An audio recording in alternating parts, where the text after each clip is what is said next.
Hello नमस्कार दोस्तों, मैं ऋषभ आपके चैनल एजुकेशन फॉर ऑल में एक बार फिर से आपका स्वागत करता हूं। आज हम लोग जो पॉलिटी का सीरीज कर रहे हैं उसका मैं अगला पार्ट लेकर के आ गया हूं, जिसमें हम लोग संसदीय अधिनियम के बारे में पढ़ रहे थे। इसका मैंने थ्योरी सेक्शन करवा दिया है। अगर आपने उसको नहीं देखा है तो आप प्लेलिस्ट में जा करके देख सकते हैं। मैंने पहला वीडियो में जो है वो थ्योरी कवर करवाया है, और इस वीडियो में है जो है वो जो कि अलग अलग क्वेश्चन पूछे गए हैं अलग अलग एग्जाम में, उसका जो मैं क्वेश्चन आंसर करवाने वाला हूँ।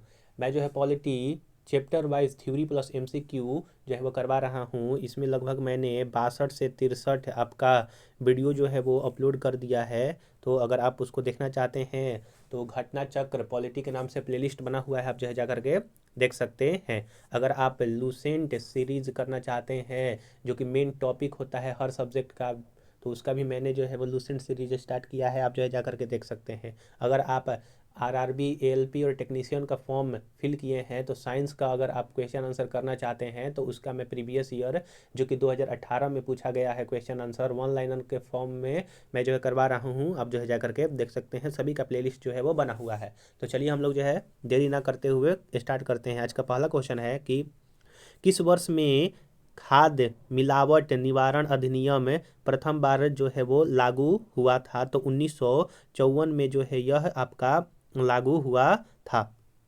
यानी कि जो prevention of food adulteration act 1954 में जो है अधिनियम आया था, और सर्वप्रथम 1955 जो है वो में प्रभावित हुआ था। चलिए अगला क्वेश्चन है आपका, क्वेश्चन नंबर 2 है कि सिविल अधिकार संरक्षण अधिनियम 1955 के अधीन सभी दंडनीय अपराध जो है आपका संज्ञेय तथा संक्षिप्त विचारणीय जो है आपका होगा। यानी कि सिविल अधिकार संरक्षण अधिनियम 1955 में आया था, और इसकी धारा 15 के अनुसार सभी अपराध संज्ञेय तथा संक्षिप्तः विचारणीय प्रकृति के होंगे। इस अधिनियम के अंतर्गत अपराध का विचारण प्रथम श्रेणी न्यायिक मजिस्ट्रेट तथा महानगरों के मामले में मेट्रोपॉलिटन मजिस्ट्रेट द्वारा किया जाता है। तो ये जो है मैंने थ्योरी सेक्शन में अच्छी तरह से पढ़ाया है, तो आप इसको देख करके और फिर उसके बाद थ्योरी सेक्शन जरूर कर लीजिएगा। क्वेश्चन नंबर 3 है कि सिविल अधिकार संरक्षण अधिनियम 1955 के अंतर्गत अपराध का विचारण किस न्यायालय द्वारा जो है वो किया जाता है? तो प्रथम श्रेणी न्यायिक मजिस्ट्रेट द्वारा जो है वो किया जाता है। अगर आप मेट्रोपॉलिटन सिटी में है तो वहाँ के जो आपके मेट्रोपॉलिटन मजिस्ट्रेट होंगे वह जो है आपके करेंगे।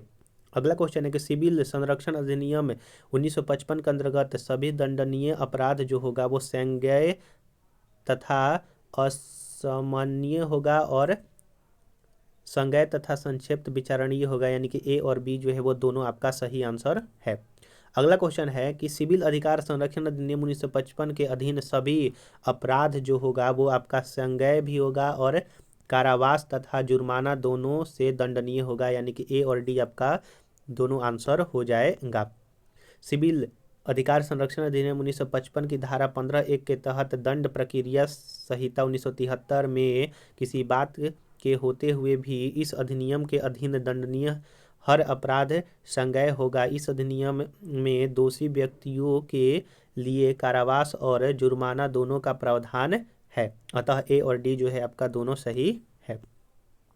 क्वेश्चन नंबर 6 है कि यदि कोई व्यक्ति अस्पृश्यता के आधार पर किसी व्यक्ति को अस्पताल, औषधालय या शिक्षा संस्थान में प्रवेश करने से इनकार करता है, तब वह सिविल अधिकार संरक्षण अधिनियम 1955 की किस धारा के अंतर्गत जो है दंडनीय होगा? तो धारा 5 के तहत जो है यह दंडनीय होगा। अगर अनटचेबिलिटी के आधार पर किसी को अस्पताल हुआ, स्कूल हुआ, उसमें अंदर आने से मना करता है तो 1955 के धारा 5 के अंतर्गत जो है वो दंडनीय होगा। अगर आपको वीडियो पसंद आ रहा होगा तो वीडियो को लाइक कर दीजिएगा, अपने दोस्तों में शेयर कर दीजिएगा, और अभी तक चैनल को सब्सक्राइब नहीं किए हैं तो मैं आपसे निवेदन करता हूं कि चैनल को भी सब्सक्राइब कर दिया कीजिए। क्वेश्चन नंबर 7 है कि सिविल अधिकार संरक्षण अधिनियम 1955 की निम्नलिखित में से किस धारा के अंतर्गत सामूहिक जुर्माना अधिरोपित करने की राज्य सरकार की शक्ति का उपबंध किया गया है? तो धारा 10 क में जो है यह किया गया है। सिविल अधिकार संरक्षण अधिनियम का विस्तार जो है आपका संपूर्ण भारत पर जो है वो आपका लगता है। सिविल अधिकार संरक्षण अधिनियम 1955 की धारा 1, 2 1 सब क्लॉज 2 के अनुसार इस अधिनियम का विस्तार जो है वो पूरे भारत में जो है आपका होगा। अगला क्वेश्चन है कि सिविल अधिकार संरक्षण अधिनियम 1955 का विस्तार जो है वो संपूर्ण भारत पर रहेगा। तो देखिए एक ही क्वेश्चन जो है वो अलग अलग एग्जाम में पूछा गया है। क्वेश्चन नंबर 10 है कि सिविल अधिकार संरक्षण अधिनियम 1955 की निम्नलिखित में से किस धारा के अंतर्गत कंपनियों द्वारा अपराध का उपबंध जो है वो किया गया है। तो धारा 14 के तहत सिविल अधिकार संरक्षण अधिनियम 1955 के तहत उसमें धारा 14 जो है वो कंपनियों द्वारा अपराध का के बारे में जो है वो बतलाया गया है, उपबंध किया गया है। क्वेश्चन नंबर 11 है कि सिविल अधिकार संरक्षण अधिनियम 1955 के अंतर्गत कंपनियों द्वारा अपराध किए जाने की दशा में कौन उत्तरदायी होता है। क्या निदेशक होता है, प्रबंधक होता है या फिर सचिव होता है, उपयुक्त में से सभी। तो उपयुक्त में से सभी जो है आपका होता है। सिविल अधिकार अधिनियम संरक्षण अधिनियम 1955 धारा 14 के अनुसार यदि इस अधिनियम के तहत अपराध करने वाला व्यक्ति कंपनी हो तो हर ऐसा व्यक्ति जो अपराध किए जाने के समय कंपनी के माफ कीजिएगा कारोबार के संचालन के लिए उस कंपनी का भारसाधक और उस कंपनी के प्रति उत्तरदायी था, तो उस अपराध का दोषी जो है वो समझा जाएगा। धारा 14(2) के अनुसार जहां इस अधिनियम के अधीन कोई अपराध कंपनी के किसी निदेशक या प्रबंधन सचिव या अन्य अधिकारी की समिति से किया गया हो, वहां वे भी उस अपराध के दोषी जो है वो समझे जाएंगे। क्वेश्चन नंबर 12 है कि कब न्यायालय सिविल अधिकार संरक्षण अधिनियम 1955 के धारा 12 के अंतर्गत उपधारण करेगा कि अपराध अस्पृश्यता के आधार पर जो है वो करित किया गया है। तो जब यह केवल अनुसूचित जाति के समय के सदस्यों से जो है वो संबंधित होगा। अगला क्वेश्चन है आपका क्वेश्चन नंबर 13 है कि अस्पृश्यता से अद्भुत अपराध गठित नहीं होगा जबकि आपका अभियुक्त और परिवादी पीड़ित समान सामाजिक समूह से हो। क्वेश्चन नंबर 14 है कि न्यायालय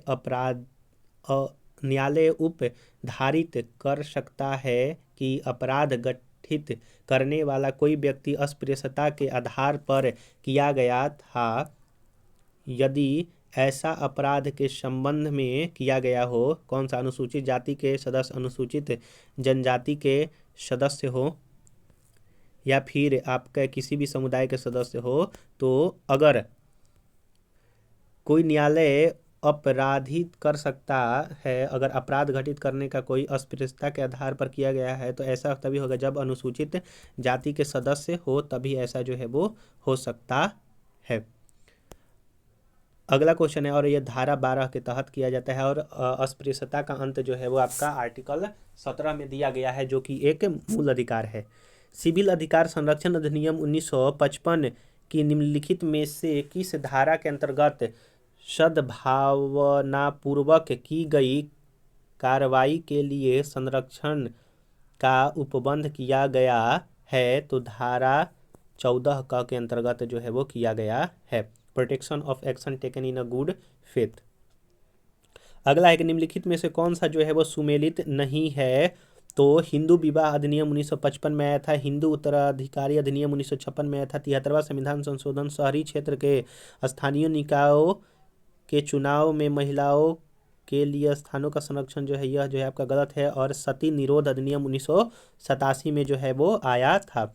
हिंदू विवाह अधिनियम 1955 में, हिंदू उत्तराधिकारी अधिनियम 1956 में, सती निरोध 1987 में और शहरी क्षेत्रों के स्थानीय निकाय के चुनाव में महिलाओं के लिए स्थानों का आरक्षण 73वां नहीं बल्कि 74वां संविधान संशोधन द्वारा 1992 में जो है वो किया गया था।